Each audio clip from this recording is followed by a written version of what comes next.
The Freedom Football League is presenting a unique approach to the business aspect of football, one many Green Bay Packers fans can relate to in the National Football League.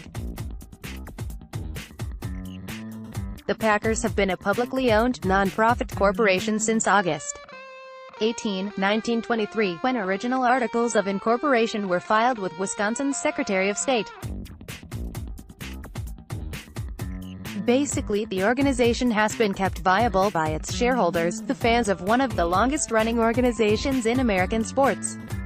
The sole reason why a team in a small town of Green Bay, Wisconsin can survive, even in the salary cap era, the shareholders of the Packers have been responsible for the expansion of Lambeau Field over the years, along with many other amenities to keep the facilities amongst the best in the NFL. To protect against someone taking control of the team, the Articles of Incorporation prohibit any person from owning more than 200,000 shares.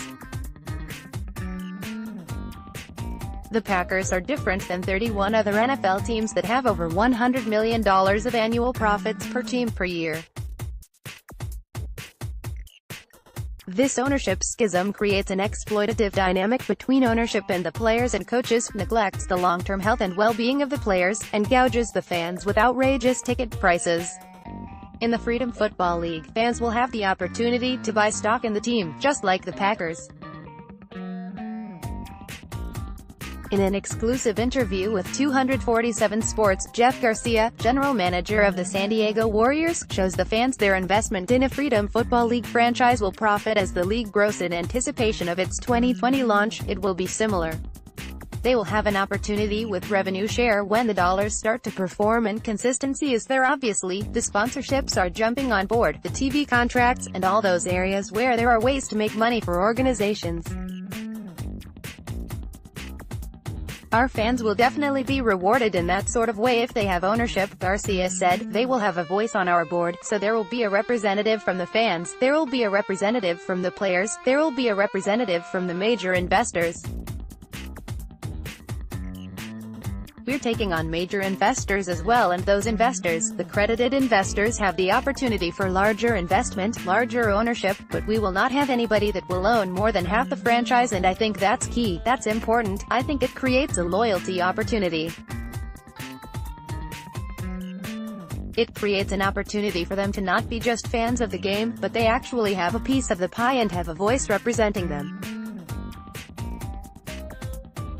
Our board will be able to talk about things the fans would like to see, what we can improve upon, how they can build better relationships with the players and be more involved. Those are things that are very important, especially coming into a market like San Diego where they lost their NFL team. They have a fan base that have the numbers that truly support a professional organization. They'll get an opportunity to do that starting this season with the AAF, Alliance of American Football, but we want to present something that's a little bit different, that allows them to be more involved in what we're doing than what they will have access to with other leagues. How will fan ownership dictate the Freedom Football League? For as much fan complaint as there is in the NFL, the fans have no say in the control of the $9 billion a year empire.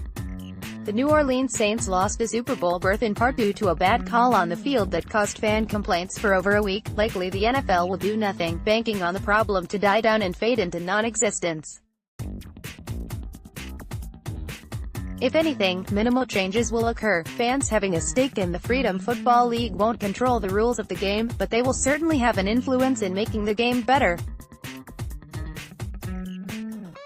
An alternative to what the NFL doesn't provide at this moment. A lot of those things will go into our rules committee, Garcia said.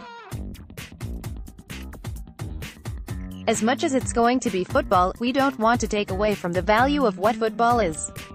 We're not into creating gimmicks, but there are some necessary things that can help benefit the game or create an equality on the field. A situation like the NFC Championship game is heartbreaking. Heartbreaking for the New Orleans Saints and all their fans because everybody's eyes except the one that it has to be. It was pass interference. The drive would have been lengthened, the time would have went off the clock, and the outcome of the game would have probably been different. But I've been in experiences where, for example, the Canadian Football League, they review pass interference calls. Now this started happening probably in the last 5-6 years. I coached up there back in 2014 and that became a major impact in the game. You don't want to call to differentiate the outcome. There are some other minor rule changes or situations that we will definitely take a good, hard look at. Obviously, that one type of experience, we want to make sure we present something that's fair. Sometimes a call slips by the officials, they just didn't make the call they should have made.